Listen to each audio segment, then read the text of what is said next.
Welcome to another episode of It's a Long Road, the Rambo series podcast. I am Ryan, and I'm very excited today to have a very special guest, Mr. James Rolfe. James, how you doing today?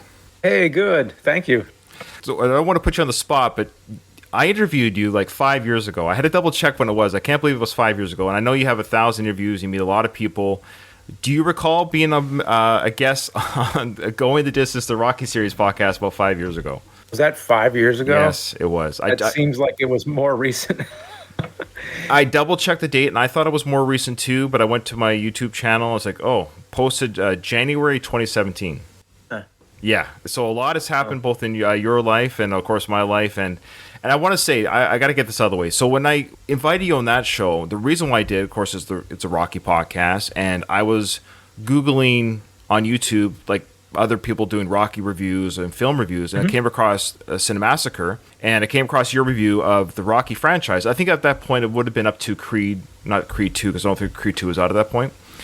And I watched it, of course, about 20 minutes long, and I'm like, oh boy, this guy, he nailed it. He nailed the show. It's something I do episode after episode. This guy articulates in 20 minutes.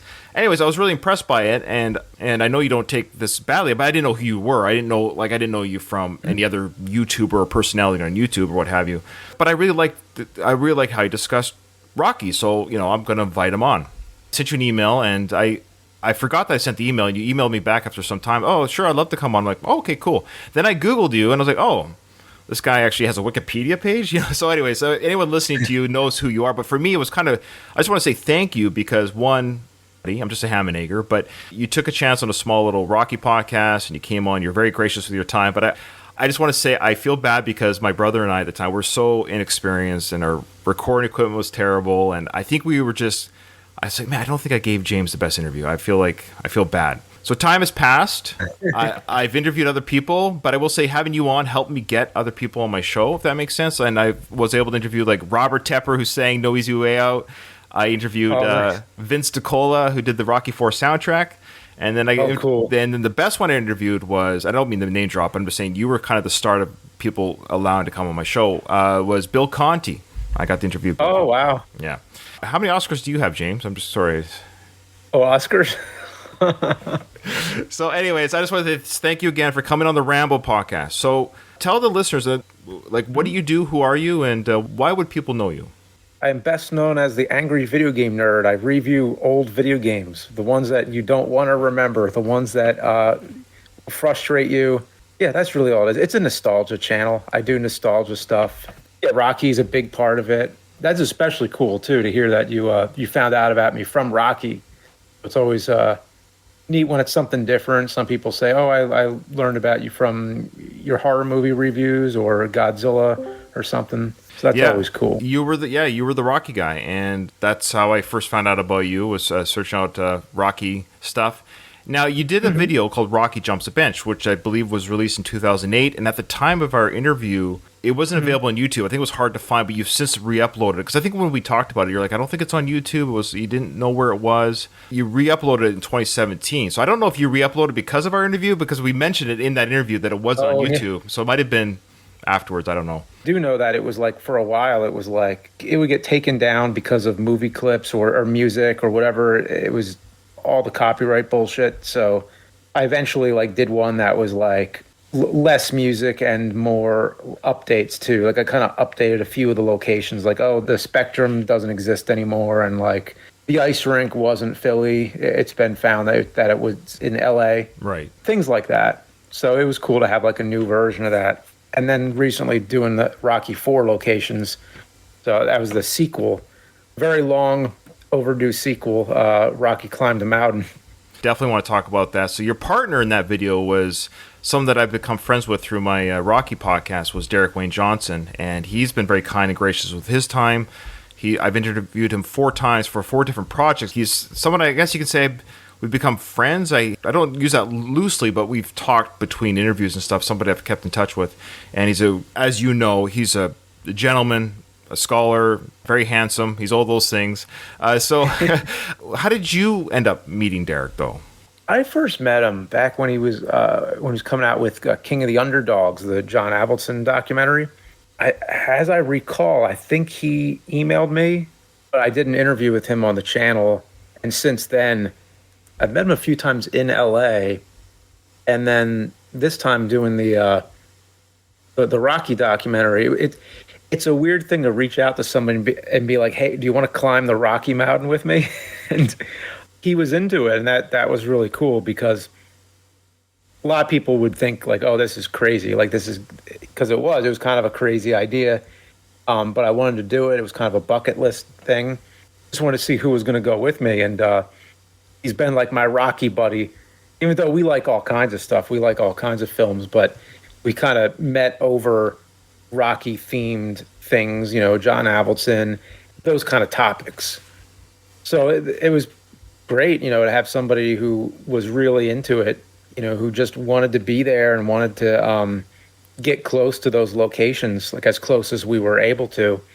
Yeah, I mean, it was kind of like a little bit of a spiritual journey. It was cool. Yeah, it's a wonderful video. I watched it the moment you guys dropped it. He hinted at it. I was very excited about it, and when I heard it was coming out and when I saw it, amazing stuff, amazing footage. And legit, I'm very impressed that you guys found what you found. It's one thing to find the corner of a street in Philadelphia where Rocky's house was, or where he talked to Gazzo. It's another just to find like where were those homes that Rocky was training at, where was the river that he ran through. That was legit. Like, oh, you actually found the river that he ran through, and then all that stuff was pretty spot on and amazing. I was getting very stressed out though. I don't want to spoil the ending. When you guys were getting closer to where the mountain was, like, what do you got? You guys are wearing like flip flops and tank tops. I mean, like, I was getting kind of like, you guys are not prepared to climb that mountain. It stressed me out. I was like, how far I was getting worried about your food. Do you guys have enough food to eat? Like, it was really stressing me out. It seemed like, where's your food? Where's your water? Yeah, I think we went to the store before that. We got like those granola bars and stuff like that. So we had that. We had like bottles of water. The only thing we didn't think about was like we should have really got some like good hiking gear. Yeah, you were in sneakers or something. Yeah, you're sliding all over the place. But yeah, it's a wonderful. Yeah. I'll just plug it. I mean, obviously, guys, if you're a Rocky fan or even obviously just a James Rolfe fan, I'd recommend watching that video. I mean, nobody needs my plug. I mean, I don't know what. Anyways, you're gonna get a huge bump for my plug. But anyways, I just want to say it is amazing and well done. But I have a challenge for you and Derek for another Rocky location though.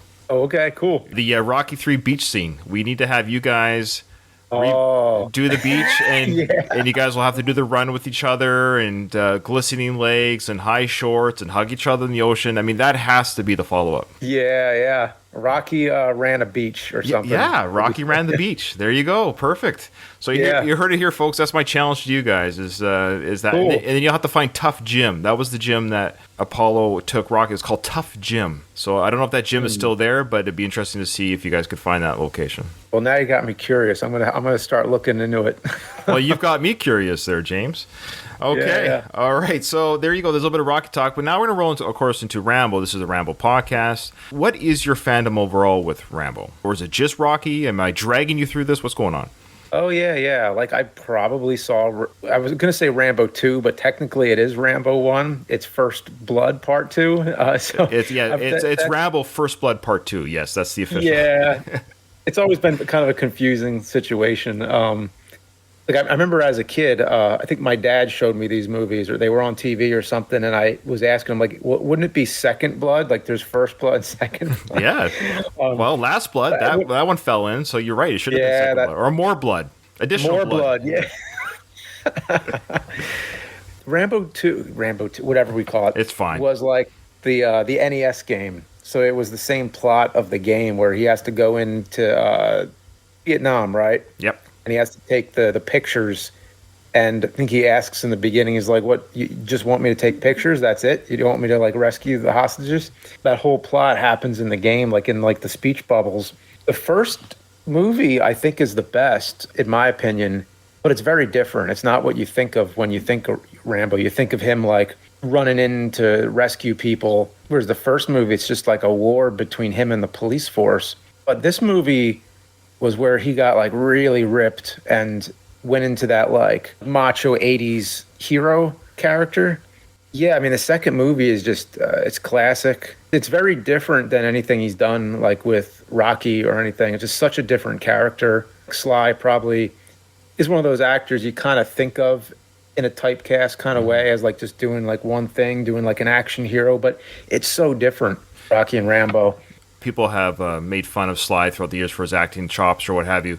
But when he plays Rambo and when he plays Rocky, I don't see Sly. I actually see the Rambo character in Rocky. Like, he does a great job separating the two characters, and he's known for both.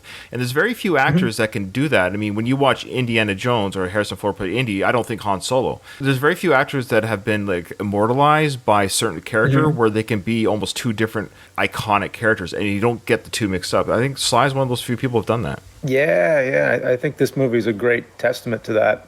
And that's a good point about Harrison Ford too. He has a lot of roles, but two big roles that you're known for that are different, but they're kind of the same. They're kind of a little bit related, but different.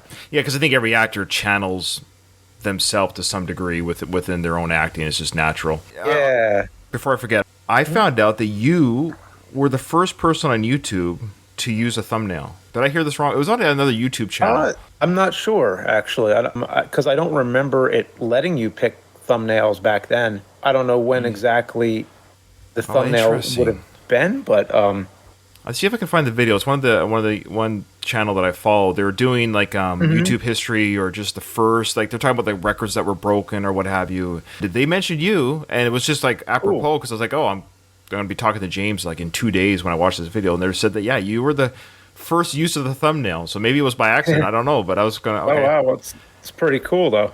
That's pretty awesome. Okay, so do you remember then the first time you watched Rambo? How old you were? Or did your parents rent it for you or something like that?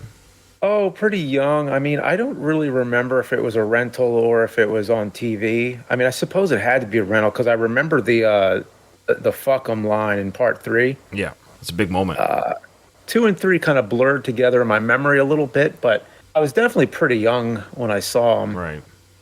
Well, how old are you now? If you don't mind me asking. Oh, now I'm 42. Yeah, so I'm just about 5 years old now, 4.5 years older than you.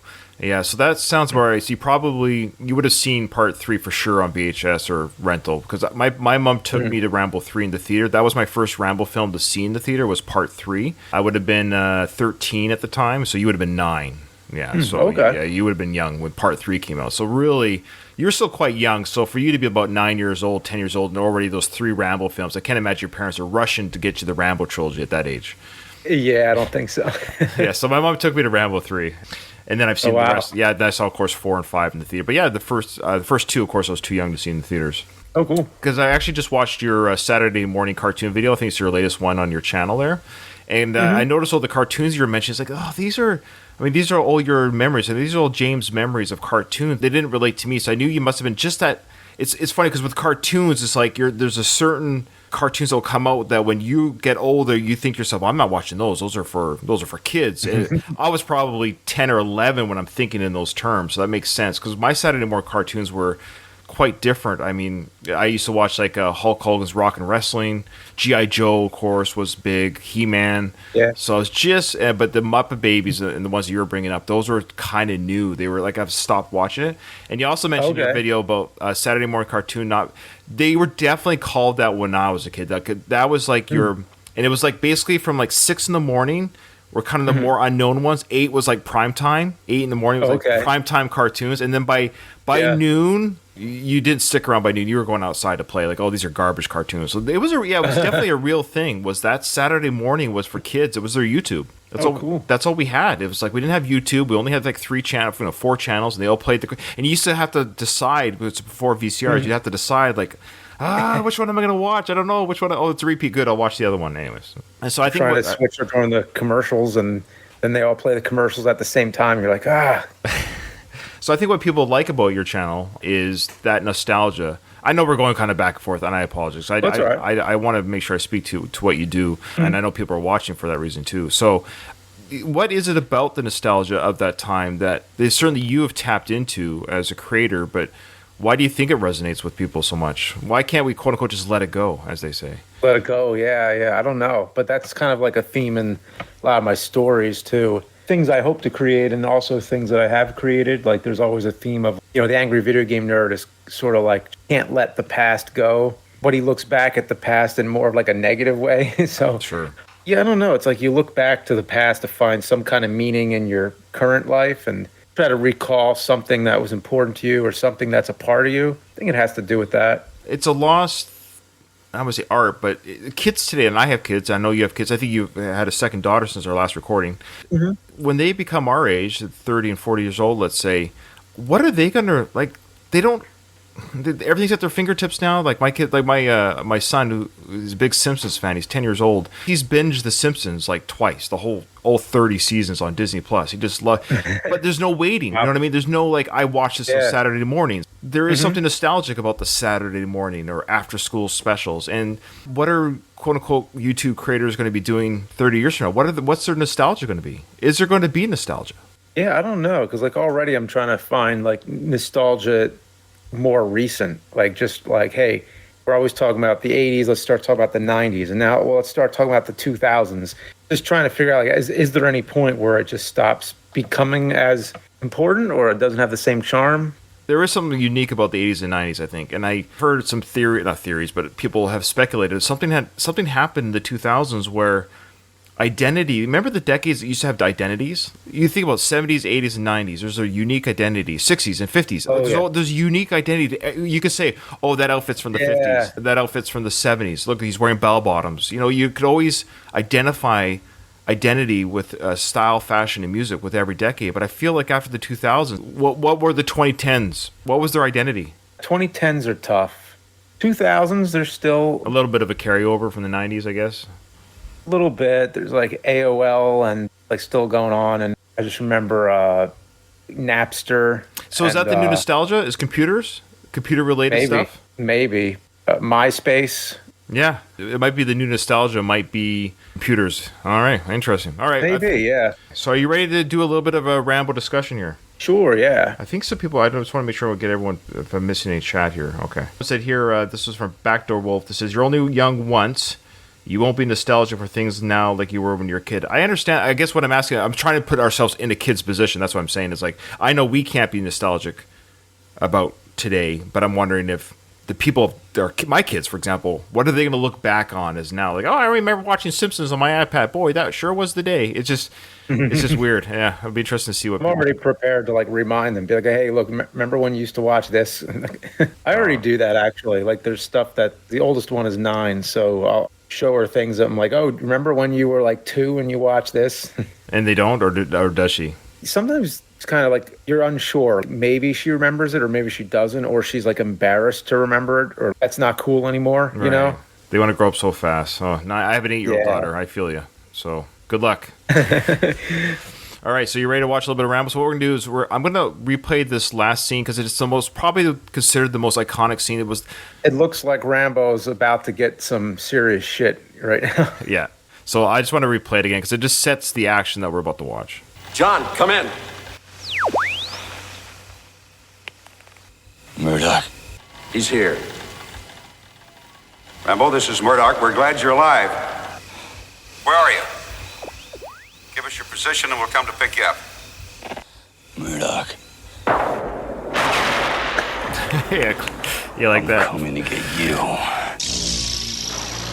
First of all, I'm just so glad you played that because I knew you were doing this in like pieces, like how you're going through the whole movie. I'm like, oh man, like I hope I get the scene where he says, Murdoch, I'm coming to get you. It's like the Adrian Wynn scene in Rocky 2, you know what I mean? It's that. Yeah, like the only thing close, which I think is 3, is when he says, I'm your worst nightmare. Yeah, yeah.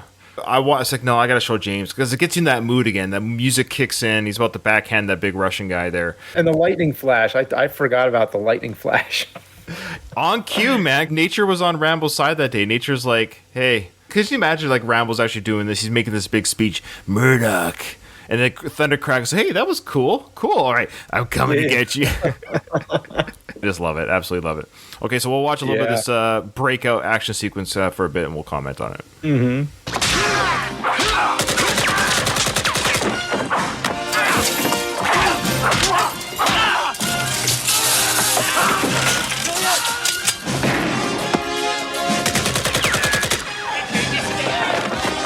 All right, what I like right away is that his female partner, she's been kind of not really helping out Rambo, but now she's doing it, man. She's taking out a few of the Viet Cong there to get Rambo out of there. And I love the payback. If you remember before the scene, like Rambo was getting tortured quite extensively by that big Russian guy, and that was his using payback. like it was like that thing. Why can't I'm blanking on it? It's a mattress. It's like a spring mattress. Yeah, it's like the bottom part of what you put on the bed. I love it. And I love how he throws the guy against it and turns it on. And I love how he's sort of stuck to it. The electricity is holding him to it. He can't. I'm hanging on to this. I can't let go. The electric shock is making me stuck to it. I don't know. I get a kick out of that kind of stuff. Oh man, it's so good.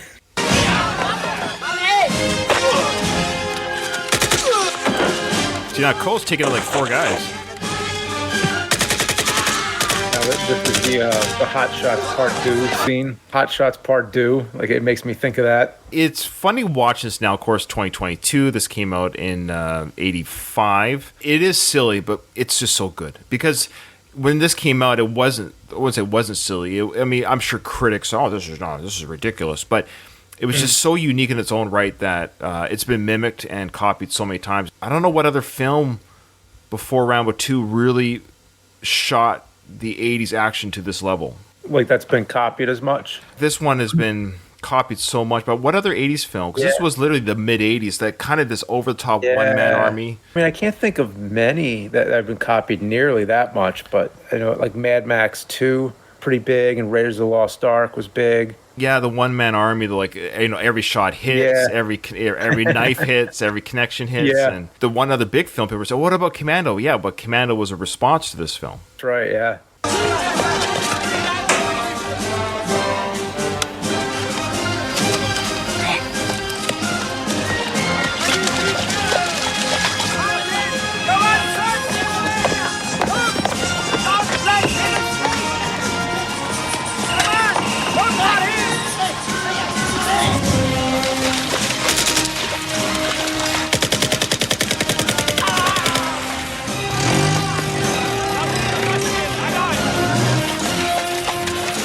So I just love how many soldiers, I mentioned this in a previous episode when they first went to the camp, but just how many soldiers are at this location. You have, 10 prisoners of war, but they have 100 Vietnamese soldiers or Viet Cong soldiers here. It's like, where do they sleep? What do they eat? Who's cooking all their food? I mean, this is quite an outfit. And they have a helicopter. It's just over-the-top protection for these 10 POWs that they move around every 2 weeks. I like the barbed wire, just moving it with his bare hands. Yeah, Rambo doesn't have time to put on gloves or any kind of protection. He's just got to move that barbed wire. Oh, I forgot to mention, of course, for our listeners, there's Russian soldiers have also joined the Viet Cong army. So Rambo is literally against 2 different military factions here.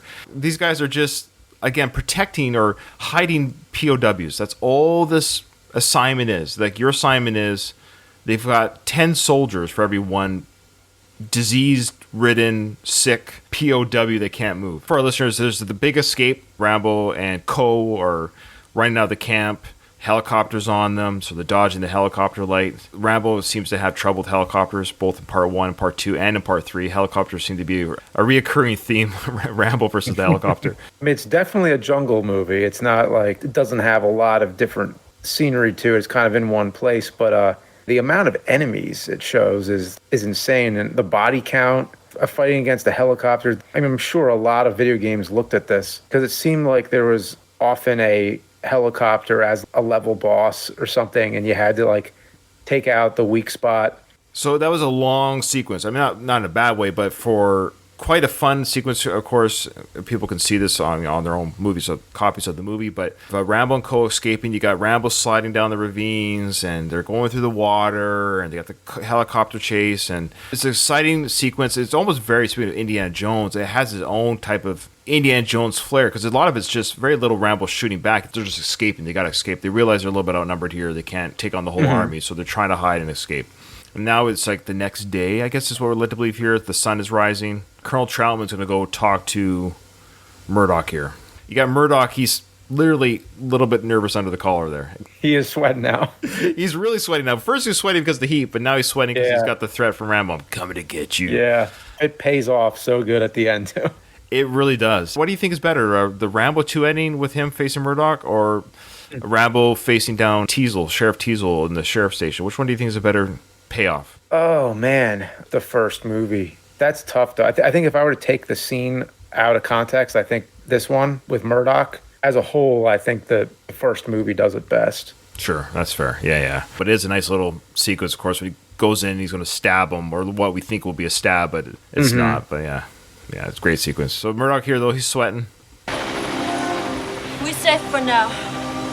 Now, I love how Julia Nixon, who plays Cole, she just looks great here because she's dressed up because she was dressed up as the town harlot, to come visit the boys. That's how she got inside the camp. She pretended it was her turn to be the whore of the village type thing. So that's how she got into the town or to the village of the Viet Cong soldiers. But so she's still dolled up is what I'm getting at. And she looks fantastic, the actress herself and the character. We mentioned before another episode, I think it might have been with Derek actually. He was on episode 3. We mentioned that this is actually Julia Nixon's first movie, and it never really...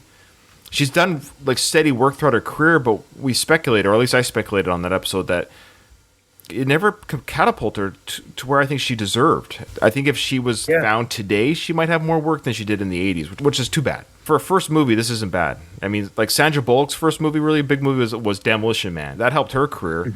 And then Speed, of course. But then this one here, I don't know, I just feel bad for Julia Nixon. Never really, because she's very athletic. I mean... She probably had a lot to offer, and there's just more female roles now for like action sequences, and it's almost like the wrong decade for her. So I feel bad. They're resting. It's the next day. They think they're safe from the chase, and they're gonna have a bit of a conversation here. You look like hell, Rambo. Tough night. Maybe you need this. You hurt bad. It's all right. Listen, what you did back there, I won't forget it. Thanks. What do you do now? Try getting across to Thailand? Yeah. Then go America? Yeah.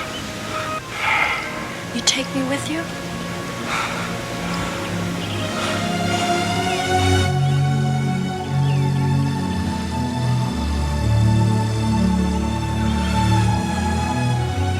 You take me?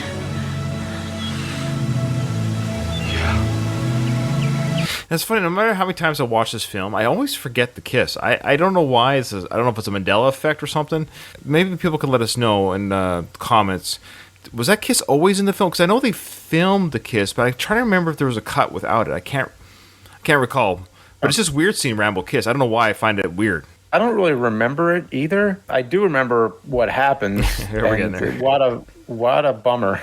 Just so you know, and James, the author David Morrell, which I had the pleasure of interviewing at the start of this podcast, he wrote the adaptation. So he wrote and created the character Rambo, First Blood, but then parts 2 and 3 were made as films, and he's the only author that has the rights to write the Rambo character. So he was given the scripts for 2 and 3, and he wrote his novelization from the scripts. So he added his own background. What he added for background for part 2, he did Sly Bad, or the Rambo character Bad. He made Rambo a virgin. So if you were to argue like which one's canon, well, I mean, you could argue David Morrell is the author of the creator of the character. So he said that at this point in Rambo's life, now of course Sly's a little bit older than the Rambo character in the books by about maybe 7 to 10 years, but had a high school sweetheart, and he went to war, and he came back. He never consummated that relationship with the girl before he went to war, and he's just never been with a girl since. So that was the first time he's kissed a girl, according to David Morrell, since his high school days. Yeah, I mean, it makes sense given his history, yeah. So she's like, "You take me to America?" And he's like, "Yeah." Get some co time. I think you made good choice. Yeah. Yeah. We go? Let's go.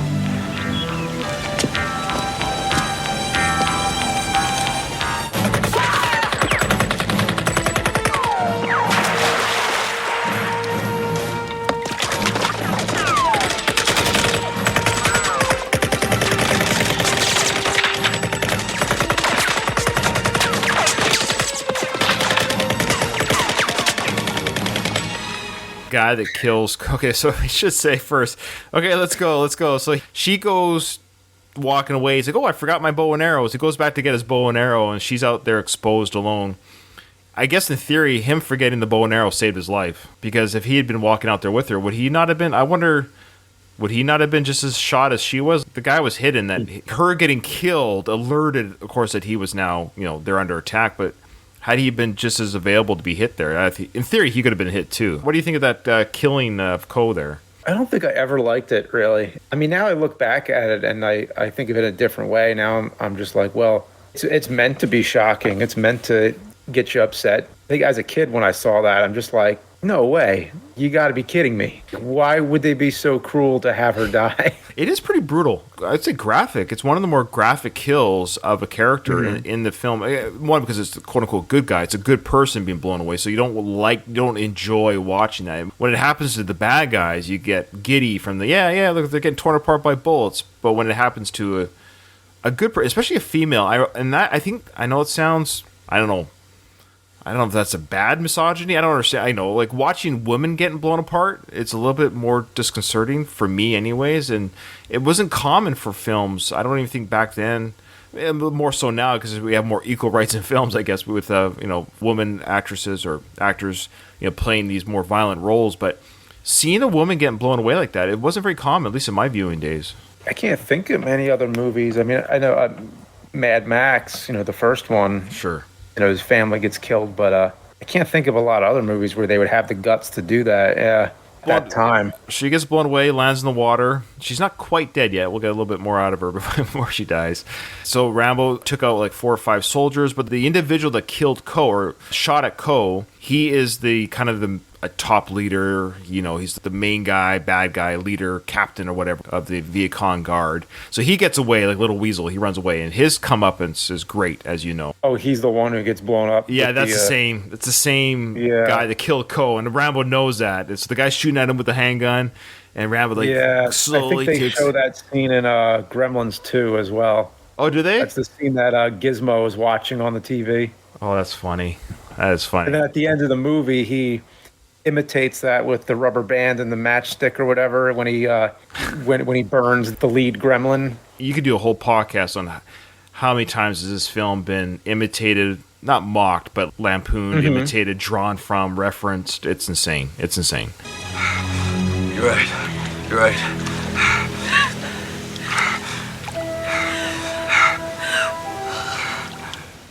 Rambo, Yeah. you not forget me. No.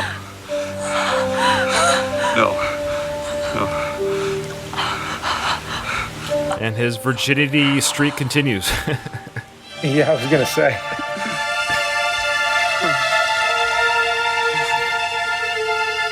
Well, that's actually a really good shot there of him holding her in the water. That actually make for like a good oil painting or having Rambo hold someone like that. It's actually a really cool scene, cool shot. Yeah. And if you notice too, that film, it's almost like soap opera look to the film. Like it looks not blurry, but Glossy kind of. Glossy. There's the word. Yeah. I want the rescue team ready to go in 1 hour. You're risking your career, your reputation, even your family's security. You honestly think any one man's worth all that? Yes, I do.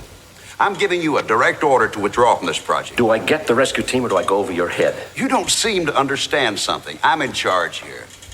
You're just a tool. We're the machine. I want him placed under arrest. He's not to leave the base. Never had a chance, did he? Like you said, Colonel, he went home. Well, that's where we're going to stop. I know it's right where the revenge sequence kicks in. But let's talk about that sequence just before. So Murdoch's telling Troutman about, he's just a tool. I'm in the military. I'm in the Navy, I should say. And there are days or moments where, you kind of feel that way. And I understand that there's a big machine. There's a big mission or wherever it might be. And at the end of the day, the people that kind of run the machine or part of the machine, we're just tools. If I were to quote unquote die or fall over, somebody else just rolls in and takes my place. It's unfortunate, but that's kind of the nature of the military in general. It's what we sign up for. You wouldn't talk that way, to speak that, like that's the way that it works. Like everyone is kind of trained to know the other person's job to a degree. So if someone does fall or whatever, that there's someone else that can come in and take the place.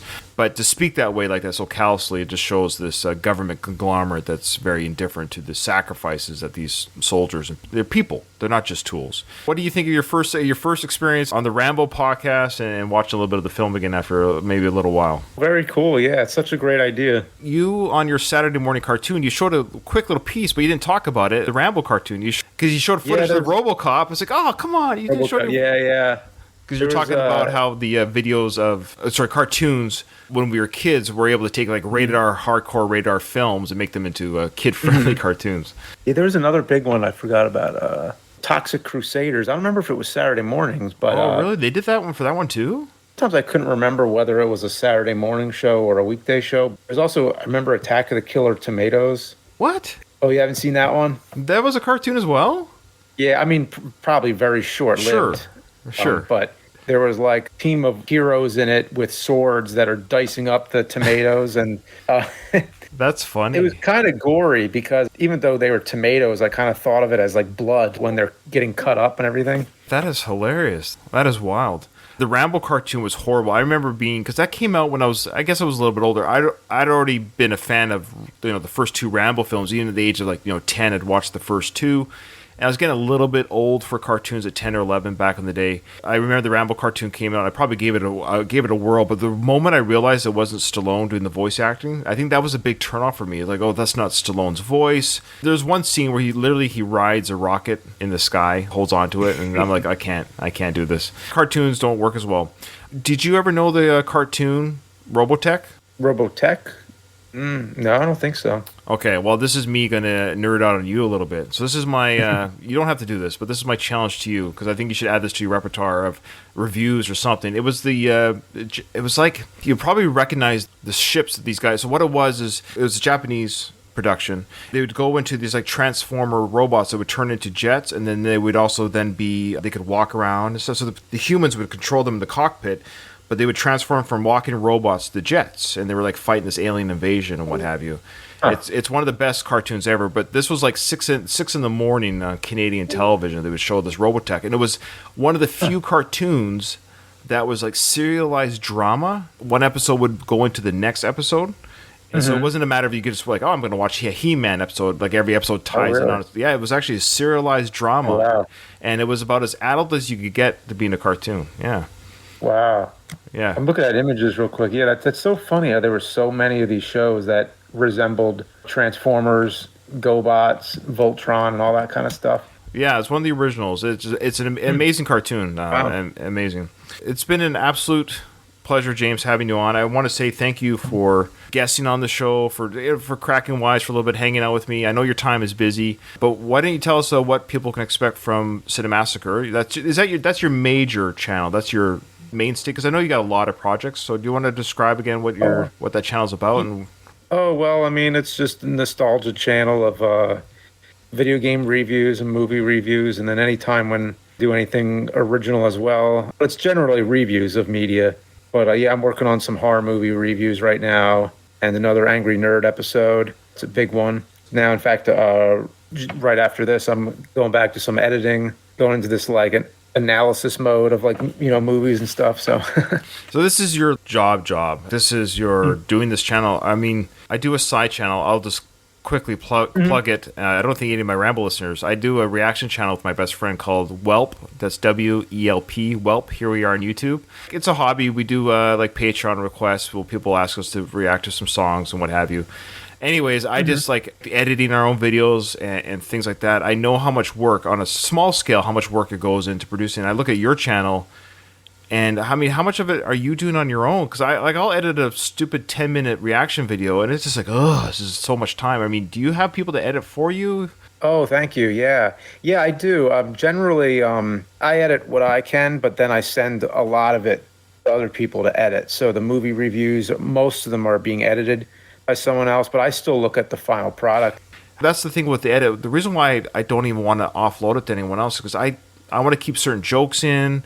It's that creative control, because when you send things it's creative control, yeah. It's like they edit it exactly how you want. Like, so how do you tell them how to edit it before they get it? They have the script, they have everything, they have all my notes. Because generally what I edit, it's already laid out because it's already written in a script. So like, here's how it goes. Will even be like notes in the script, like show this image, get it from this time code of the movie, use that. With all that work there, you might as well just edit it. Well, that's what I thought before. Okay. But there's so much bullshit work when you edit. It's like you're leveling out the sound and like trying to equalize the volume and do like a fade in here. And so much of it's technical, like color correction and like everything that goes into it. It is kind of easier to offload that because then once you offload it, you can start writing the next episode.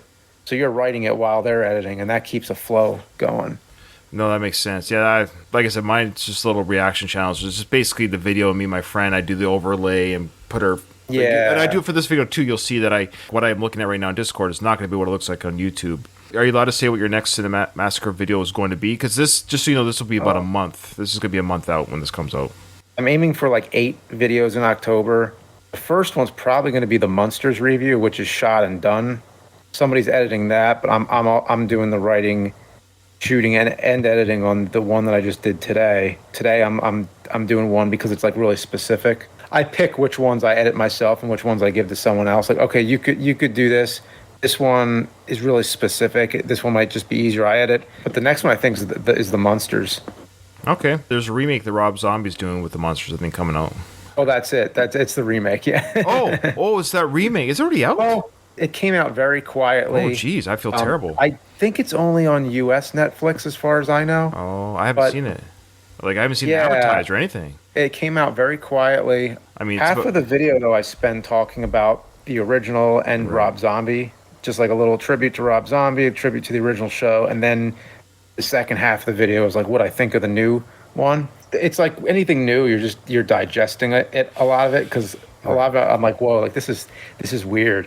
It's a weird movie. I seen the trailer. I admit I did watch the trailer out of curiosity because Rob Zombie is a character in of himself, and the movies that he does are quite violent and gory. And then I thought, okay, I know he's doing a family friendly version of this, is my understanding. Does it stay family friendly? It's the only Rob Zombie movie you could show your kids. That's insane. I don't know what they'll think of it, but you could show it to them. The visuals are great. But let me tell you, visually it just looks like the pure embodiment of Halloween. Like it looks like a retro Halloween commercial. The lighting is all just hyper colors. Everything is just vibrant and. All right. Well, by the time this episode comes out, it actually might be Halloweenish time. So that's funny.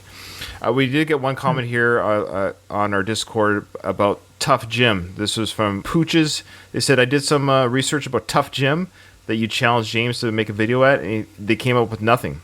But there is a website that has Google Map links to other locations of that film, Rocky 3. But Tough Jim might be something you're going to have to do some mystery, Sherlock Holmes type work to find out where the Tough Jim location is. Oh, okay. That's not known? I believe it might have been spelled... Try Tuff. I can't remember now. I don't know if it was phonetically spelled or correctly spelled, but either way, it is called Tough Jim. That's where Apollo takes Rocky. This is where it all began. He says, "This is where it all began. This is go back to the basics." And yeah, okay, yeah. So, are you honestly going to look at doing a Rocky 3 location beach sequence, or a Rocky Random Beach?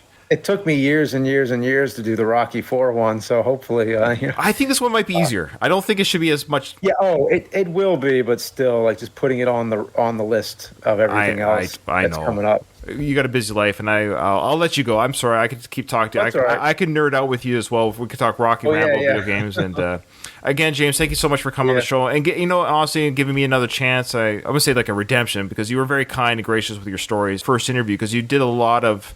We asked you a lot of how you got started and all that storyline stuff, so I didn't want to repeat all that same mantra, and you're probably tired of talking about that every time. Oh, that's all right, yeah. But thanks for coming on this show, and good luck to you in your future endeavors. Oh, cool, thanks. You too. All right, thanks, brother. Bye-bye. Bye.